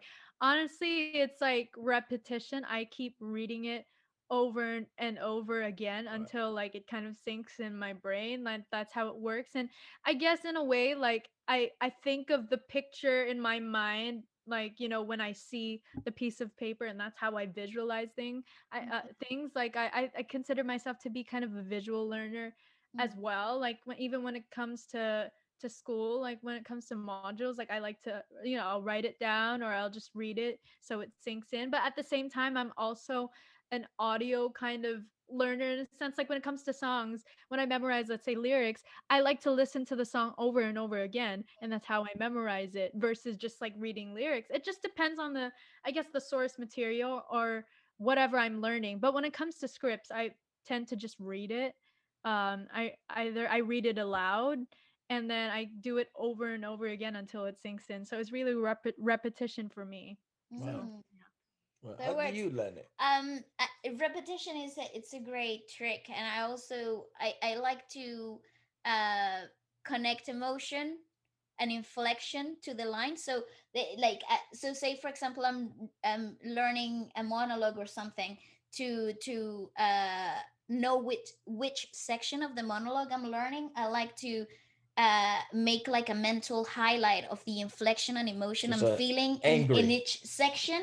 Yeah, and like subtext a little better because then I'm reminded by the emotion of what I have to say, if that makes sense. No, No, it that's so doesn't make tough. See, sense. it's like you'll be saying like Thing. I'm angry here, Exactly, and and then then you read the line, and then therefore you know that that section it's fueled by anger. it's like an emotional anchor. Exactly, and then you're Okay, always, That's and you an can always go interesting that. way of Yeah. doing it. I haven't really heard anyone like necessarily do it that way. that's Like, crazy, you know, dude. associating it Mm, with emotions, but you mm. know, whatever, like I said, whatever works.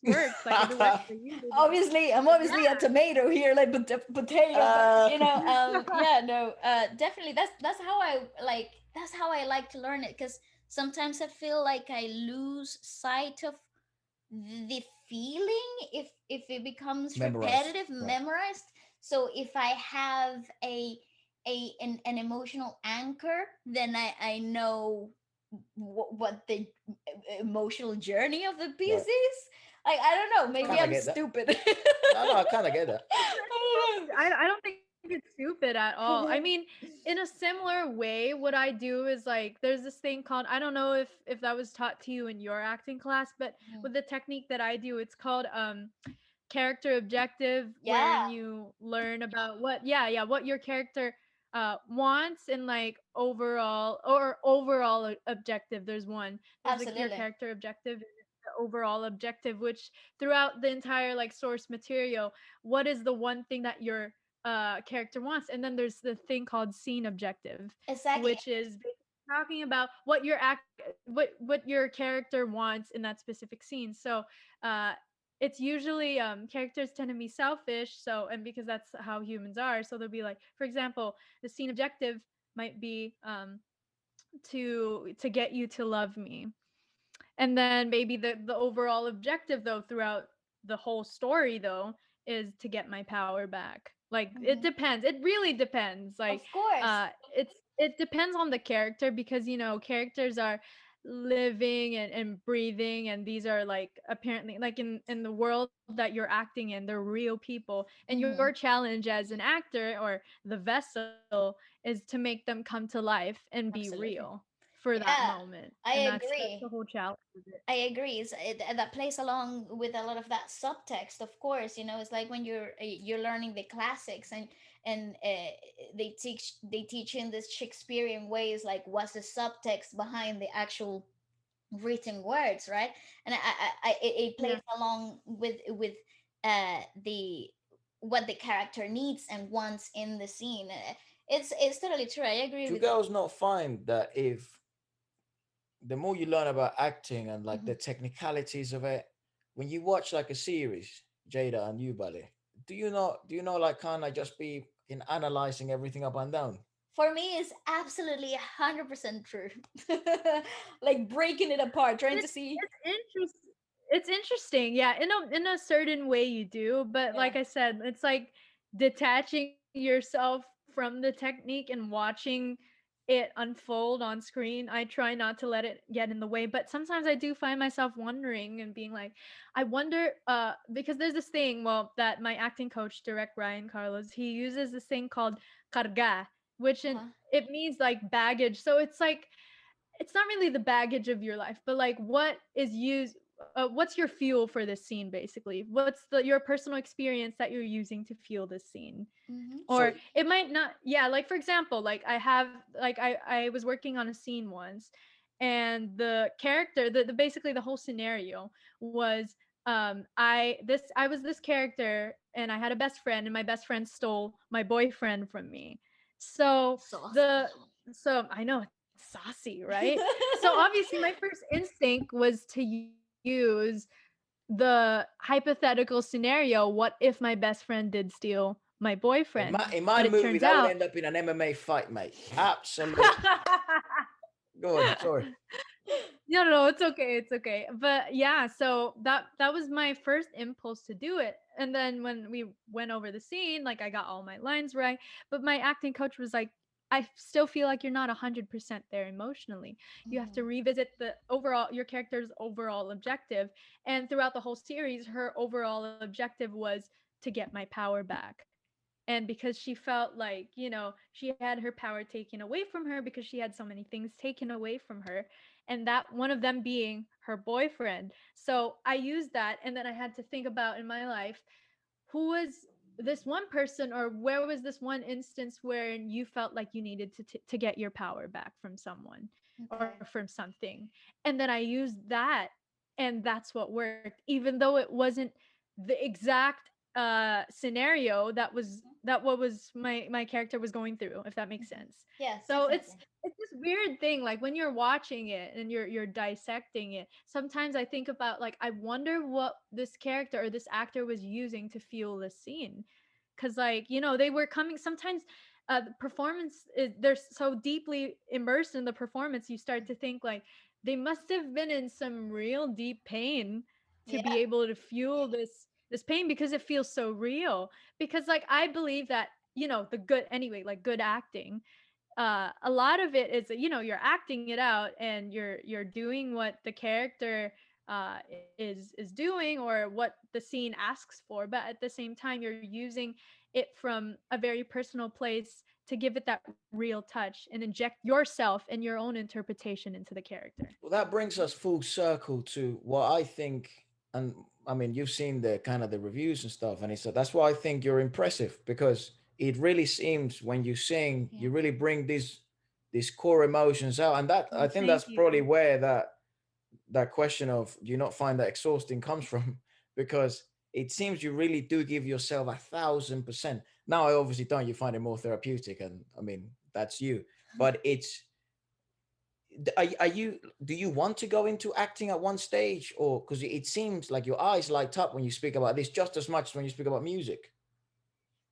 Well, thank you for that. I mean, I really appreciate that, your kind of like analysis, I guess, on me. Honestly, like it's really in I feel like it's in the next phase of my career, honestly.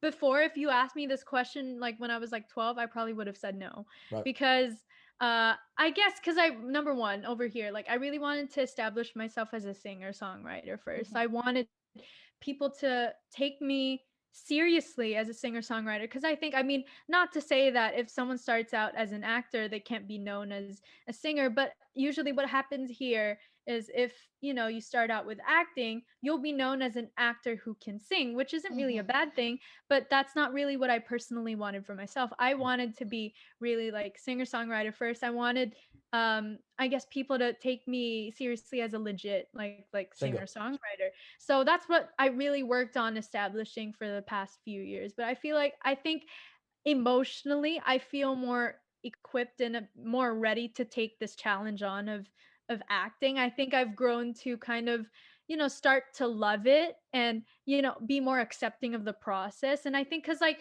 I think when you're a little older, you go through more things in life, you experience way more things, and you feel more equipped to be able to use those experiences in your life to I fuel your agree. performance. And Right. I I feel agree. like it goes back to, like you said, like a full circle thing, like, there's nothing like experience. There's nothing like experience that even goes even with life and other fields apart from singing. Like and specifically with acting, like the more experience you have in life, or the more experience you have in jobs, it makes you better in that particular field. So definitely, I think for me, I think it's the next step for me. It's something I've really opened myself up to now more than ever, and it's something that I've really been working with my team. I mean, I can't really say much as to what is exactly is next, but there's a lot of stuff that are in store that may be in that field, just to give a little Ooh. Nice. teaser. But yeah. Jada, please don't say it. I don't want to get in trouble again. So No, not don't worry. spoil anything on this podcast before someone chops Yo, my head off. don't worry. No, no worries. At least I won't make my team mad Um, so by preempting. let's how about we check out your what do you want to check out? Do you want to check out your latest single, Sure. MU? Yeah, Yeah, MU, Malabong Usapan. let's check Sure. out the The music music video. video. I'd love Yeah, to. Yeah. Let me just get this ready. I Oh, mean, I'm so you excited, can dude. kind of tell us like because So there's obviously a excited. bit, Yeah. there's got to be a bit of acting involved here as well, and there's always get like Yeah. you A imagine little some bit. stuff happen backstage, like getting prepared and stuff like that, so For you can. sure. Yeah. Yeah. I'd love to.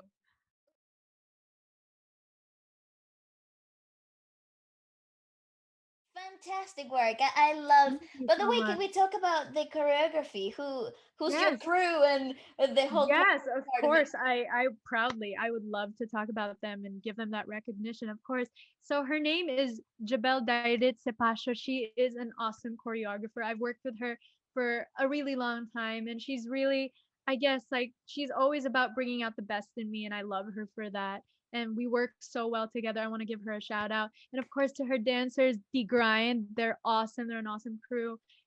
And they created this certain energy. I mean, we finished the shoot really late, but at the same time, uh there was just this energy in the room that was unmatched, and Mm. this sense of like female empowerment, like we were all women there, and it just felt so strong and powerful. And even though I was really tired from the whole day, like they really lifted me up, and they were all about helping me, and we were helping each other out, and like really we all had this like one goal of trying to create this really important music video, and sending that message across with the dance that they were making. And I just have to give credit to Ate Jabel. She's absolutely incredible, and she created the choreography for this one, which I'm about to release like a TikTok Woo! dance kind of Like a craze challenge. Yeah. on TikTok for this choreography. So hopefully everyone hops in on the trend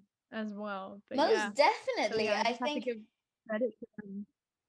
100%. Absolutely amazing. By the way, the styling, is that all part of your own directing and your own choices, or did you Yeah, have any it outsource? was. I had an outsource, of course. Obviously, it was a collaborative process, but I have to give credit to my stylist. His name is Eld Mejia. He really styles me, and I had a really specific vision for how I wanted the clothes to look for this video, and he really brought that to life with obviously his own flair and his own touch. So I really have to give a huge shout out to him for the amazing clothes, and it turned out so great. It turned out so Absolutely exactly stunning. the way that I Yeah. envisioned it, and I feel like it really helped bring out even the message more of the video and the theme of red, because I really saw it so clear in my mind. Like I have this thing called, I guess people would call it synesthesia, and I tend to associate sounds or music with colors. With And colors. Yeah. when I wrote Emu, I really associated it with the color red. And he really brought that to life with the outfits. And especially, I'm so happy with how the sexy teacher outfit came out, and the schoolgirl aspect, and it really helped out the whole message that I wanted to kind of portray in the scenes, wherein it's like the teacher student vibe. And Mm-hmm. at the end of the day, we're best friends, we're helping each other out, and I'm always looking out for her. I want her to learn from, I guess, my mistakes or things like that, and just Yeah. learn to know her self-worth. And that's the message that I wanted to send to all people watching, not just women, but to all people watching this music video, is knowing your worth, guard your heart. And you are strong and independent, You, and you should know what you want. you certainly Absolutely and fantastic. your friend looked very attractive in that video, and the outfits were awesome. I think I really Oh, like thank that you. that purple shot. That purple shot was awesome. I must say though, if any of my teachers looked like that, I think not much learning would happen. Thank you. I take that as a compliment. Absolutely. It's so actually Would have made the whole learning process way more enjoyable, Jada. But I don't think it would have passed. Would have had to look for other ways. No, you guys looked fantastic. The Thank you. dynamic of the video is really clear, even if you don't speak the language itself. I think the message and the visual aspect of it is very self-explanatory. Even if we didn't understand, if we didn't have you to translate everything, I think the message was pretty self-explanatory. And yeah, No, and really, and thank you for that, for sort yeah, of explaining the lyrics, Sure. because I'm sure a lot of with the Future Friday, international fans, we yeah. have people. I mean, it's unbelievable sometimes people listening and watching that they're from France, they're from South America, they're from the United States, South Korea, Indonesia, the UK, and it's there's truly a lot of value in having someone like you come in and break their own song down. So I really thank you for that. So It thank you for that. makes the Of experience, I'm sure, for course. lots of people more Yeah, enjoyable. of course. I love to be inclusive, and I just haven't gotten around to writing a written translation. But for my other music video, like Paano I Ko saw. Naging Tayo, like in the closed captions of that one, there's an English translation by yours truly, and because I really wanted that international fans to be fully immersed in the experience as well. Like, I mean, besides, feeling the emotion that I wanted to exude with my voice, but at the same time, it always helps to know what Of the course. singer is, singing about. And I don't just cater my songs to the Filipino market, even if it is in Tagalog. Like, I Mm, intend to touch people from other corners of the world, even if they can't speak Tagalog. And I definitely. think it's the right move, mate. Yeah. Absolutely, because I mean, we were discussing it with who is it, Gary? Yeah. Talked about it with Gary Valenciano, and we would We say also just spoke about it with Inigo. He yeah. also Well, has a very I'm clear idea of sure you it know as well. Inigo Pascual. Like he's I think he's yeah, one of those I know individuals him. that is sort of like he really has a vision, and I really Hmm. salute him for that. He really has a Yes. vision of worldwide music, and but then also carrying his Filipino pride proudly. So it's I think it's Mm, certainly the right mentality to be able to as you said, kind of be inclusive and allow other people not only to experience your music, but then understand the story and get little Easter eggs, and it makes things a little bit more special, you know. it includes them into this whole world that you have created for us, and it couldn't be more grateful for it. So thank you for taking the time to explain in such depth. I love Of that. course. That was And great. thank you for reacting to the video. I appreciate it. And I mean, it's always an amazing thing when I get to personally see, people enjoying the work that we all work so hard on. Like this one was really a team effort, as it goes with all my videos. So, on behalf of me and my team, we really appreciate it. Uh, And thank you for having me here to really explain it, because I don't usually get the opportunity to go into detail like this. So, whenever I do, and in this particular instance, it's so refreshing for me and exciting for me as a singer songwriter and a director and writer, just to really explain my thought process and hopefully pull people in more into my own world. So I yeah. think you've certainly done that. I do have something in my head that I've been thinking about since we were talking, and Yeah. since because you seem very yeah, sort of comfortable with the idea, you know, of fame and notoriety and your work, and you seem to be putting your heart into it. What has that experience of a fame and being in a really successful family since the beginning, notoriety wise, Hmm. uh been like in and your school life? Because when we experienced Yeah. it when we were in Venezuela, Hmm. I was young enough to not kind of understand what was going on, you know, between like the age of 3 to 12, where it was just like people greeting you on the street was just normal, or like I just presumed that was what everyone did, Mm, or you know, if people Yeah. wanted a picture, that's fine. If you go to a Hmm. shopping mall and that's whatever, going to TVs, whatever. But I think you did it, and now obviously you're 17, so you kind of made the realization that like that's not normal behavior, you know, that's there is a certain Hmm. way that you should behave. There is a certain expectations of you and things like that. And discussing it with different people that maybe have famous parents or maybe they just beginning to gather fame and notoriety. What has that experience been like for you, especially in school and like maybe off school in the real Yeah. world, if you like?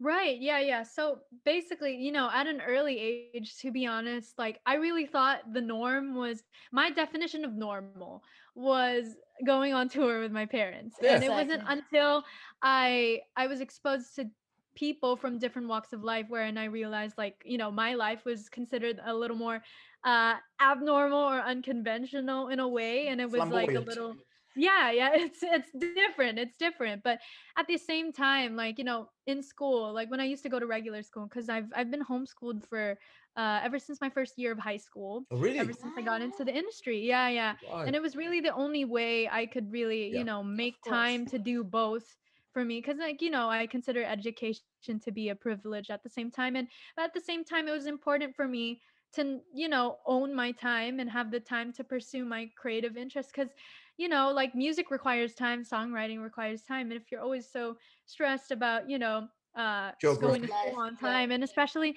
let me tell you, Philippine traffic sucks. It really sucks. It's so bad.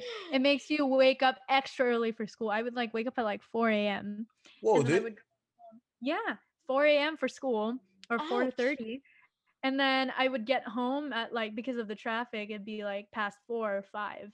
So God. where does that leave me time to do homework and things like that? How do I squeeze in, music in all of Mm-hmm. that? So, like I feel like it was one of the best decisions I made. Honestly, the way it impacted me, obviously, I could see like, people have a certain perception of you. Like, to be honest, during my school life, I was I was a bullied kid. And, I went through a lot of things there. And obviously, people had certain perceptions of you. I wouldn't consider myself to be a popular kid in that particular time. I didn't really fit in. But to be honest, like at the end of the day, like with my parents being in the industry, I've always just embraced it because it's always been a part of me. It's been a part of our family. I don't think it's really something that I was like, like ashamed of. And at the same time, like when it came outside of school, like obviously, sometimes I would encounter, people asking for pictures and things like that, and that's always it's a big part of Filipino culture. But other than that, like I've always learned to just kind of like take the good with the bad that comes with it. And sometimes, like I like to be optimistic in that sense for this, like, like I feel like the good would outweigh the bad Mm. Mm. aspects of it, and things like that. Obviously, it was kind of hard sometimes, like, you know, with my parents, both of them being in the industry, like we would always be under public scrutiny. And from the moment I was born, like I was already like in the spotlight, and it was kind of that, like, that kind of thing. So I can't say that I really know what it's like to have a completely like quiet life without anyone knowing who we were, except I guess in America when we lived there for 2 years straight, before we started going back and forth between there and here. But Mm. yeah, like it's always just been a part of me that I've Right. always embraced. And like every experience is different sometimes. Like, like you come across certain people and it can be frustrating with the way that they treat you like your public property, and that you kind of owe them because they've gotten you or your parents, or you and your parents, to a certain level. But at the same time, like, you just take it, one day at a time, and those experiences, and you learn from them. And I think that's just the way that you handle it. So, Once Yeah. again, Jada, you're very positive. no, thanks. I try to be. I try to be. I I can, mean, that's I can the sadly best tell. thing that you can do for yourself. Yeah, I agree. And I think it's also wise because that's your normality, right? That's your usual environment. And I think it's important that you're able to find grounding within it. And seeing how you speak about it and how you are able to manage it in the way that you do, it's really inspiring to see you, from somebody so young as well, because and Oh, garnering thank so you. much attention, so like with their music, and you deserve it all. I think you got it done really well, and Thank you, I love Waleska. I that. appreciate that. I really appreciate that. No, Jada, seriously, thank you so much for coming on, and do let us know. Like, I Of mean, course. if you have anything coming up, I think this is probably the perfect time to. I know the concert. We'll probably leave the link. We'll definitely leave the link For to like sure. get tickets for your concert, and because I'm sure it's all online, Yeah. right? So I think everyone Yeah, can get everything's the tickets. online. Yeah. Yeah, no matter where you are in the world, you can watch it. And I think that's the really great thing about it, is because it's online, so it's accessible for anyone and everyone. So I think that's great. I'll be sure to send you the links. But yeah, of course, I'll take this moment to say, like, Jada in concert on June 26th. You can get your tickets at ktx.ph or on I Want TFC. You probably check the description box for the link. I'll send it to Waleska. Woo woo. But yeah, and of course, my new single called Malabong Usapan is out now on all digital music platforms like Spotify, Apple Music, Amazon, all of that. It's up there. And of course, my previous singles like Paano Kung Naging Tayo, that's on my Spotify page as well. And my social media accounts, at Jada on Instagram, at Jayda Avanzado on Twitter, my YouTube channel called Just Jada. I upload vlogs there, especially behind the scenes of how I create my songs and my creative process of behind these music videos and things like that, and just like everyday kind of vlogs. So yeah, Fantastic. Thank you again so much for coming on and thank sharing you for so having me, guys. This has been great to chat with people like you. Uh, absolute pleasure to, be able to go in depth into all your thought process and your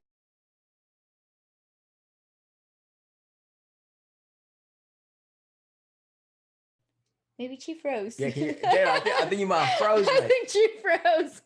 Oh. Jada, you're either really, really good at standing still No, I think it's actually or frozen, you're bro. frozen. It's not like one of those TikToks that makes you think it's a picture and then they Yeah. move when the beat drops. Well, don't end it yet. So we can say like bye properly. But yeah, she's definitely frozen. Oh no.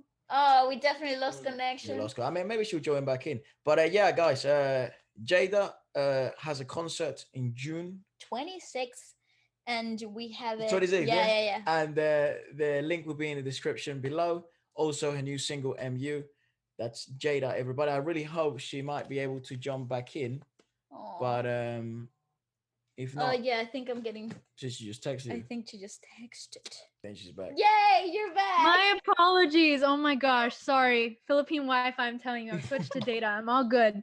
Okay, sorry. You can continue what you were saying. You were saying something about I'm welcome back, something like that.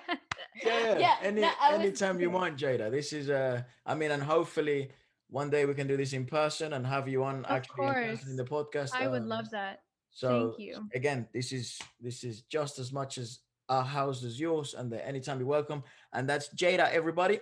Thank you so much, Thank you so Jada. much. Thank you for having me.